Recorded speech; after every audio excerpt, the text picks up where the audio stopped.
Hi dear viewers, good morning, happy Sunday. Money plant ఆకులు వేరు వేరు రంగుల్లో ఎందుకు కనిపిస్తాయి? ఈ మనీ ప్లాంట్కి ఆ పేరు ఎలా వచ్చింది? ఈ మొక్క ద్వారా నిజంగా డబ్బులు వస్తాయా అనే విషయాన్ని ఈరోజు వీడియోలో మనం తెలుసుకుందాం. మనీ ప్లాంట్ యొక్క ఆకులు వేరు వేరు రంగుల్లో ఉండటానికి రెండు కారణాలు ఉన్నాయి. ఒకటి, మొక్కలో ఉండే పిగ్మెంట్స్ని బట్టి ఆధారపడి ఉంటుంది. మొక్కలో క్లోరోఫిల్ ఏ అనే పిగ్మెంట్ ఉంటే అది లైట్ గ్రీన్ కలర్లో కనపడటం మనం చూస్తాం. అలాగే క్లోరోఫిల్ బి ఉండటం వల్ల డార్క్ గ్రీన్ కలర్లోను, జాంతోఫిల్స్ ఎక్కువగా ఉంటే ఎల్లో కలర్లోను, యాంథోసైనిన్స్ రెడ్ అండ్ పర్పుల్ కలర్ను, అలాగే కెరోటినాయిడ్స్ ఆరెంజ్ కలర్ను ఇస్తాయి. వీటినే మనం వర్ణద్రవ్యాలు అని కూడా అంటాం. అలాగే రెండవ కారణం ఏంటి అంటే వెదర్ కండిషన్స్ పైన కూడా ఆకుల యొక్క రంగులు ఆధారపడతాయి. ఒకటి, సూర్యకాంతి ఎక్కువగా ఉండటం, టెంపరేచర్లో హెచ్చు తగ్గులు ఉండటం, ఓవర్ వాటరింగ్, అలాగే ఇంప్రాపర్ సాయిల్ వలన కూడా మనీ ప్లాంట్లో ఆకుల యొక్క రంగులు మారుతూ ఉంటాయి. అలాగే మనీ ప్లాంట్కి ఆ పేరు ఎలా వచ్చిందో తెలుసుకుందాం. మనీ ప్లాంట్కి ఆ పేరు రావటానికి ప్రథమ కారణం, ఈ మొక్క యొక్క ఆకులు గుండ్రంగా, బొద్దుగా, ఆకర్షణీయంగా, బల్లపరుపుగా, చూడటానికి కాయిన్ ఆకారంలో ఉంటాయి కాబట్టే ఈ మొక్కను మనీ ప్లాంట్ అని అంటారు. కానీ ఈ మొక్క వలన డబ్బులు వస్తాయి అనేది అపోహ మాత్రమే తప్ప అందులో నిజం లేదు. అయితే మనీ ప్లాంట్ యొక్క పూర్తి విశ్లేషణ ఈరోజు తెలుసుకుందాం. మనీ ప్లాంట్ నే సాధారణంగా బొటానికల్ నేమ్ వచ్చి ఎపిప్రినం అరోయం. ఎపిప్రినం అరోయం ఇది అరేసియా అనే ఫ్యామిలీకి సంబంధించిన మొక్క. దీన్నే golden pothos, money plant, devil lily, అలాగే house plant and hunters robe అని కూడా అంటారు. దీన్ని డెవిల్ ఇవి అని కూడా అంటారు. ఎందుకు అంటే ఈ మొక్కని మనం చంపటం చాలా కష్టం.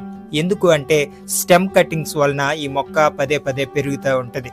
అలాగే దీని నేటివ్ ప్లేస్ వచ్చి ఐస్లాండ్స్ లో పుట్టిన మొక్క. ఈ మొక్క ఎక్కువగా శీతోష్ణ, సమశీతోష్ణ ప్రాంతాల్లో పెరుగుతుంది. క్లైంబింగ్ ప్లాంట్ గా ఎక్కువగా పెరుగుతాయి. ఈ మొక్కల్ని స్వయం పోషకాలు అని కూడా అంటారు. కారణం, తమకు తామే ఫుడ్ ని తయారు చేసుకుంటాయి కాబట్టి.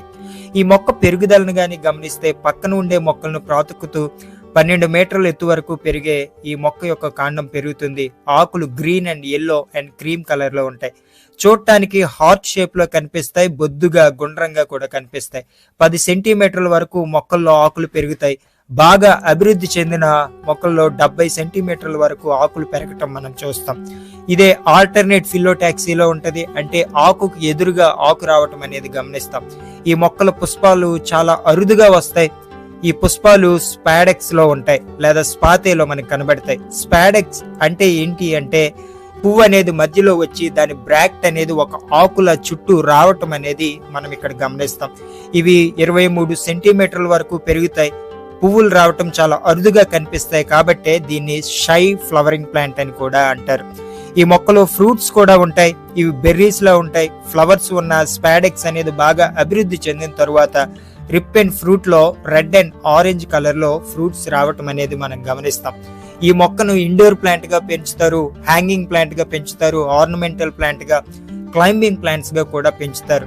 దీనివల్ల ముఖ్యంగా డస్ట్ క్లీనింగ్ జరుగుతుంది.